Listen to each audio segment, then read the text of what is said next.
والحمد لله رب العالمين والصلاة والسلام على أشرف الأنبياء والمرسلين بالقاسم المصطفى محمد اللهم صل على محمد ثم الصلاة والسلام التحية والإكرام على أهل بيته الطيبين الطاهرين المعصومين المذلومين ولعنة الله على أعدائهم أجمعين من الأولين والآخرين إلى قيام يوم الدين أما بعد صلوات على محمد وآل محمد Mu'mineen, mu'minat, brothers and sisters in Islam and Iman, Salamun alaikum wa rahmatullahi wa barakatuh. So last night we finished the discussion about evil. We went through the problem of good and evil, why evil exists, why do good things happen to bad people, why do bad things happen to good people. And this was all under the tafsir of the ayah of the second ayah of Surah Al-Falaq, min sharri ma khalaq. So we finished that discussion, now we move on to the next ayah. Bismillah ar-Rahman ar-Rahim. وَمِن شَرِّ غَاسِقٍ إِذَا وَقَبْ. And again, all this is, we're seeking protection from Allah, we're seeking refuge in Him. After seeking refuge from things that have been created, then it's from what? From the evil, from the shar, the evil of غَاسِقٍ إِذَا وَقَبْ. غَاسِق meaning darkness, إِذَا وَقَبْ. Waqab technically means to enter, although we'll go into some detail in a minute. So it means when the darkness starts to envelop and overwhelm somebody. So let's go back to ghasiq first. So ghasiq comes from ghasaq. Ghasaq, there's two different opinions on what it actually means. So ghasaq can either mean the first darkness that starts at the end of day. So once the day is finished, night begins, that first darkness that sets in, sometimes that's referred to as ghasaq. There are other ulama and linguists that say no. It doesn't mean the beginning and the start of darkness. It means the most intense part of darkness, the most shadid part, which is towards the end of night, right? When things get very, very dark. That's what ghasaq means. Now, maybe you're like, okay, but who cares over here? We're just seeking protection from the evil of darkness. Like, I get it. What does it matter if it's the beginning or end? So maybe for this discussion, it doesn't matter too much. But in other discussions, the definition and the precise definition of this word ghasaq does matter a lot. For example, many people still to this day ask, why is it that some Muslims pray Maghrib prayers at different times? Or in Ramadan, we don't ask it that way. We say, why do some people, meaning mostly Sunnis, why do they break their fast early? And Sunnis will ask us, why do you break your fast later? So there's 2 points about that. First is that, it's not a Sunni Shia issue in the first place. It is generally practiced, yes, pretty much all Sunnis believe that Maghrib happens at what we call sunset. And most Shia scholars do believe it's that later time, once the redness has passed, right, from the east. Once that happens, that's what they term, that's Maghrib time, which usually ends up happening 10, 15, maybe 20 minutes after actual sunset, right? But that's not all Shia scholars, right? Even if you look at, for example, Ayatul Sistani, hafidhullah, his fatwa of praying or Maghrib Salah being at that later 15, 20 minute, whatever time, that after the redness is passed, it's an ihtiyat wujubi fatwa, right? So it's not a definite fatwa, it's ihtiyat wajib. Meaning, if you don't want to follow that, you can refer to the next knowledgeable alam, marja, if you choose to do so. Okay. Where's all this coming from in the first place? Like, isn't nighttime? Like, why would there be different times for us? How does that make sense? And it goes back to this. How do we figure out when is that darkness of night? Where this comes from, at least part of the discussion, right? We can't go into a full kind of like Dars al-Kharij over here, but at least part of the discussion is in Surah Al-Isra, Surah 17, ayah number 78. Bismillah ar-Rahman ar-Rahim. Aqimis salah liduluki shams. So do iqam of salah, right? Go and establish the prayer. Firstly, where? Liduluki shams, at the decline and the dropping of the sun. So what does that mean? Once the sun reaches its zenith, the peak, and it begins to descend and drops from that, in Arabic it's called zawal, but you can also call it duluk shams. So what do we pray there? That's dhuhr, right? That's the afternoon prayer, right there. Once the sun begins to drop from that peak, And that's when there's no disagreement. We all pray dhuhr at the same time, right? Duluk al-shams. Ila ghasaq al-layl. So that first time there is duluk al-shams, that dhuhr time. And then till when? Till what? Ghasaq al-layl. So this darkness of night. Now, this darkness of night, which is talking about Maghrib, is it talking about that first darkness, or is it talking about the later darkness? When it comes to linguists, when it comes to poets, those who try to examine the actual meaning of a word in Arabic, right, and the various sources that they use, there doesn't seem to be a clear opinion. That's why there's a difference of opinion. The majority, if not all Sunni scholars, say no, this means sunset. It means that first darkness that starts after twilight. That's what it's referring to. And since it's referring to that, that is what we call sunset. So sunset, Allah's saying here, the time of dhuhr, and He's mentioning the time of Maghrib. That's what's being talked about over here. For some Shia scholars, they say no, ghasaq al-layl, because ghasaq means ultimate and intense darkness, happens much, much later. Technically 15, 20 minutes, right, after. That's when that darkness finally sets in, because all that redness from the sky is gone, right? That's why you'll see some people back then, they would wait to see for it to be pure darkness. But not every Shia scholar believes in that idea, right? There are some, like Marhum Ayatollah Bahjat, believed in the earlier time. Marhum Ayatollah Sayyid Fadlallah believed in the earlier time. But there's many ulama who believe, no, ghasaq al-layl means sunset. And that's why there are some groups of Shias, depending on their marja, they would break their fast and pray Maghrib at sunset time, and then it would be alongside Sunnis as well, right? And then, of course, the rest of the ayah here was وَقُرْآنِ الْفَجْرِ. And then it mentions that, okay, then the next time is what? Fajr time, when the sun comes out, the recitation of Fajr time. Inna Qur'an al-Fajr kana mashhuda. And indeed, literally saying recitation doesn't mean the Quran itself. It's talking about reciting the Fajr prayer. That is something that people can witness and they can see. Okay, so that was just one side discussion, just for you to have in the back of your mind. Salawat ala Muhammad wa ala Muhammad.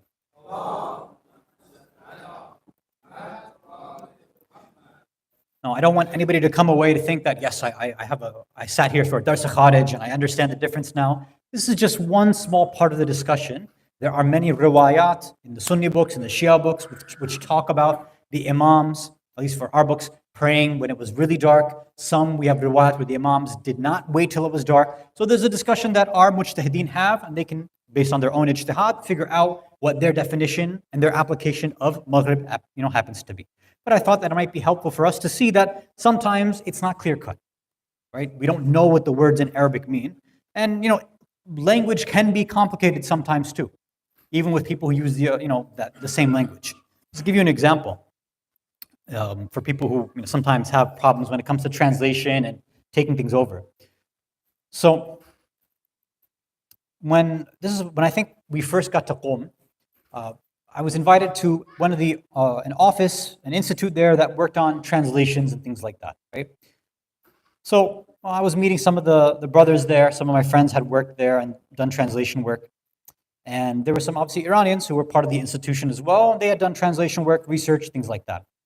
So I don't remember the details, but somehow there was a conversation that came up, and one of these Iranian shuyukh, when I was speaking with him, he was talking about a person. He's like, this person, and again, I can't remember the context of what research he was doing, but he said, this person, they heard a hallucination. And I stopped him. I said, what? He said, he heard a hallucination. I said, look, with all due respect, that's not how we use hallucination in English. You don't hear hallucinations, right? Usually you see hallucinations. He's like, no. He's like, hallucinations can be seen or heard. I was like, what do you mean? I'm like, English is my language. I was born in the United States. I was born in New Jersey. No, you can maybe use it in a larger context of a person hearing and seeing things, but typically when you say the word hallucinate, you're thinking about vision, somebody seeing things. That's typically the first meaning. If you want to talk about hearing things, you usually have to add in some other context. Saying that they hallucinated by hearing something is not the best usage of it. He said, no, that's not true. And from that point on, I knew I was always going to have a problem with Iranians when it came to English, right? From that point, I knew. And yes, for many years in Qom, I had issues and arguments with him about English. And then what did he do? He took out a dictionary. So he took out a dictionary and he showed me. He's like, look, hallucination can be seen or heard. I said, look, I'm sure that's what your dictionary over here says. That's fine. But I'm telling you, as somebody who's a native English speaker, we're not going to use it like that. I'm not going to hear a hallucination. And if you say that, everybody's going to know it's your second or third or fourth language. Trust me, right? So I've had these arguments on the other way too.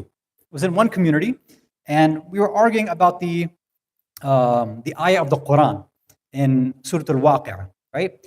لا يمسه إلا المطهرون, right? Talking about the Quran, it says no one will do mas of it, will touch it except the mutahharun, the ones who are pure and purified. So we are mentioning in the context some of the tafsir there.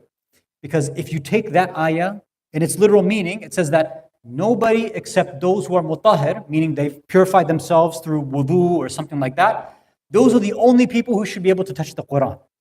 I said, well, that's not what it means, obviously. Why? Because any person, whether they're in wudu or not, whether they're Muslim or not, can literally grab a Quran. There are obviously people who, na'udhu billah, they burn the Quran. So you cannot take this at its literal meaning that no one except purified people can touch the Quran. I said the mutahhir idea over here and the mas over here has a more spiritual, metaphysical meaning, and that's why it's referring to the Ahlul Bayt alayhimus salam, which is in most tafasir, right? There was an individual, right? I hate it on the Iranians. Let me take some shots at Arabs now too. So there was an Arab in the crowd. He said, no, must doesn't mean that. In the middle of the lecture, he interrupted me and said to say that. And I entertained it. I said, okay, sure. He says, no, must literally means you have to touch something. I said, look, I know that that's one of the meanings, but what I'm trying to say is logically, if that's what you believe, then this ayah of Quran doesn't work anymore. So either you keep your meaning that you want to, or you throw away this ayah. Like, which one do you want to do? Well, how are you going to work with this? And he just was adamant about it. He's like, I'm an Arab, this is my language, I know. So I said, okay, no problem, right? The Quran tells us when somebody pushes back, what do we say? Salam, right? That's what we're supposed to say to them and move on. But sometimes this happens in language. You could be born, you could be raised with it, you could understand it. The Arabs there, at the same time, we're praying at different times because of a difference of opinion about the definition of this word. So it shouldn't surprise us that sometimes we will come to different conclusions based on a word that's mentioned in the Quran or the riwayat. Salawat ala Muhammad wa ala Muhammad.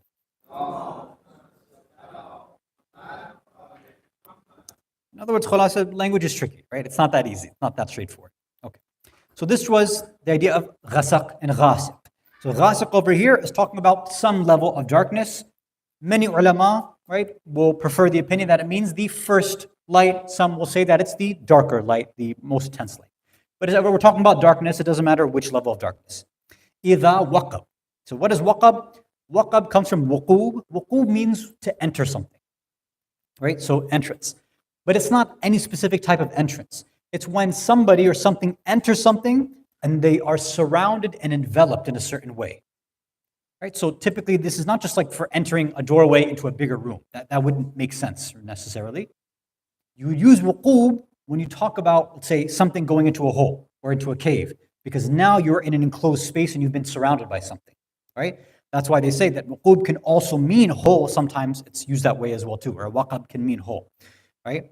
So whenever somebody enters into a deep, dark, and enclosed space and they're overwhelmed and enveloped, that's where waqaba or wuqub would be used.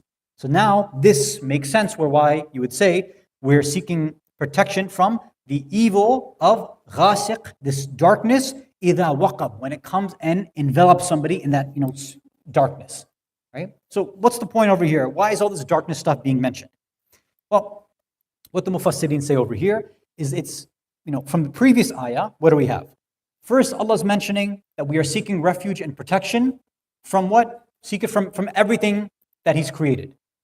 So He mentions the He mentions the general perspective. Then Allah says, I'm going to mention 3 specific instances that I want you to give importance to as well. What's the first instance of a type of evil from the things that Allah has created? It's things that happen at night. It's the evil of darkness and the darkness of evil. Like, what does that mean? Well, very simply, why is there an association for most of us that, when things go bump in the night? Why is it that, children, and sometimes even adults, right, we need our night light sometimes, we're afraid of the dark? What is it about darkness that has this evil feeling to it? Right? Well, one idea is that, in a very specific way, darkness helps people with evil intentions. It provides them a natural cover. Especially if you're living in a society where you don't have right? Electricity, you don't have lights. All you have now is the sun and the moon to light things up, right? And if you can afford the oil, then you light a candle. But if you're, let's say, on the battlefield and you're camping out somewhere, what is going to stop somebody? What is going to make you know that somebody's going to sneak up into your camps and attack you?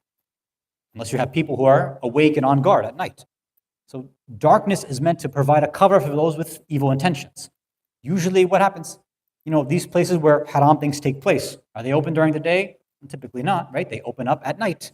Some of them wait till the wee hours of the night and then they open up, right? Bars, clubs, things like that, right? They wait till that darkness comes and that's when they engage in this behavior. Of course, the people who are going don't think it's evil, but from our perspective, we understand that this is an evil thing. It's not good for their souls that they're engaging in this behavior, right? What's interesting too is, I've never been inside a casino, obviously, but there's a certain environment, right? You have all those lights that are there because of the machines and things like that, but from what I understand, they don't allow windows to be there, right? So it's a very enclosed, darkened environment. So the only lights that are there are from the actual artificial ones, the machines, the games, and things like that. There seems to be that there has to be this covering over them so that they can engage in this behavior, right?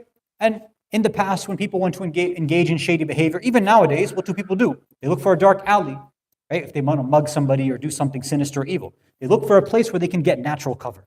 So that's one natural association of evil and darkness. There's other ones too. The second is that good people, it's kind of an extension of the first, is that good people become more vulnerable at night as well too. So evil people, they get better cover at night, and those who have good intentions, they are now more susceptible, right? They have to be a bit more on guard, and sometimes they're not, right? During the daytime, some people lock their doors, some people don't. At nighttime, most people will lock their doors because there's an expectation that, this is where evil takes place, right? And America's a bit different, but I'm sure many of you have seen other places like Canada, whatever, them locking doors is not as common as it is for us. Over here, everybody's locking things constantly. But in other places, darkness has a much more intense sort of meaning. Over here, it just feels like there's evil and crime all the time, but a lot more at night, right? So the idea is that good individuals become much more vulnerable when that darkness comes and sets in. Salawat ala Muhammad wa ala Muhammad.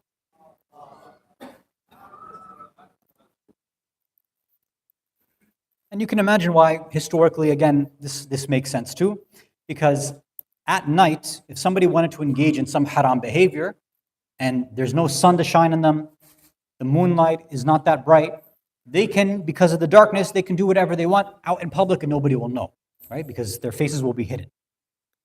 So this was a natural thing for people to understand that, at night, this is where people come out to do their evil deeds, right? Back then, and of course, it happens now too.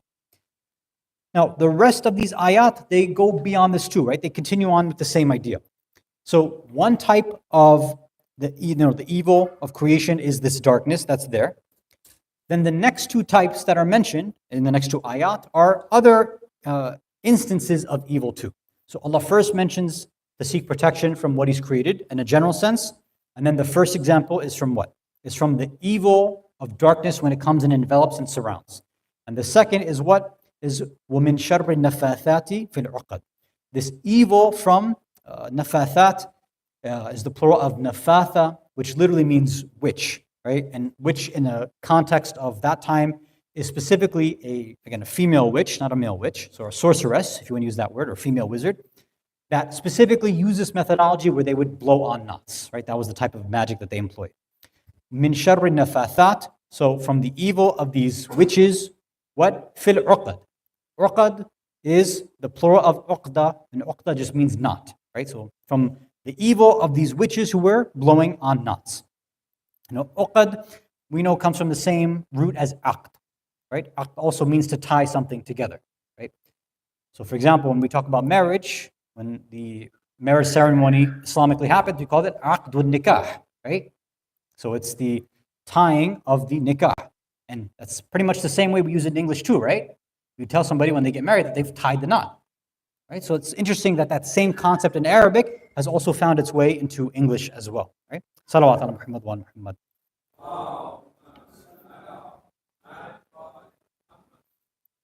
So I'll give a few questions for you to think about, and then we can answer them tomorrow, inshallah, as we move on to this next ayah.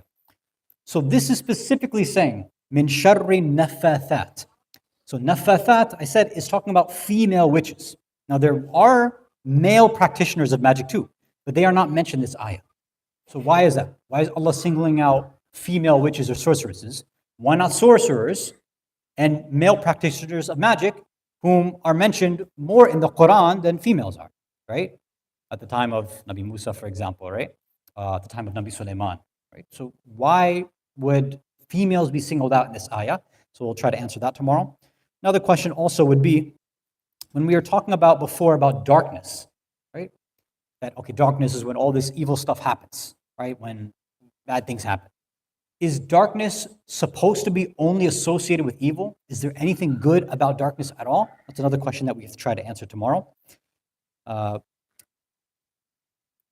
In addition, we'll also try to answer this, the question of if we're able to make it to the final ayah of وَمِن شَرِّ حَاسِدٍ إِذَا حَسَدٍ, about the nature of hasad, right?